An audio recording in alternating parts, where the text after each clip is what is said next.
নামাজি, আপনি মুসল্লি, আপনি হাজী সাহেব, তাহাজ্জুদ পড়তে পড়তে কপালে দাগ ফেলে দিছেন। আপনার প্রতিবেশী হিন্দু, ভাবছেন আমার তো পাওয়ার আছে, ওর জমিটা দখল করি।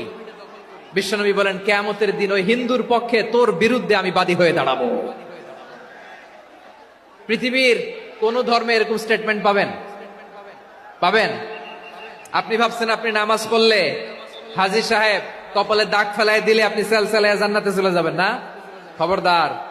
বিশ্বনবী বলেন কোন সংখ্যালঘুর উপর যদি কেউ আক্রমণ করে, তার প্রাপ্য তাকে না দিয়ে যদি তাকে ঠকায়, তার উপর জুলুম করে, তার সম্পদ যদি কেড়ে নেয়, আমি নবী, তুমি মুসলিম হইতে পারো, মুসল্লি হইতে পারো, তার পক্ষে তোমার বিপক্ষে আল্লাহর দরবারে বাদী হয়ে দাঁড়াবো।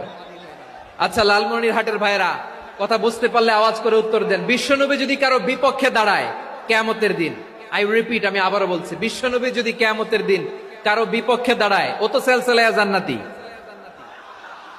তাই না? জান্নাতি না? যে নবীর সুপারিশ ছাড়া জান্নাতের গেটও দেখা যাবে না, ওই নবী যদি বলে তোর বিপক্ষে আমি বাদী হয়ে দাঁড়াবো, ওই জান্নাতে আর ঢোকার কোনো সুযোগ আমাদের থাকবে?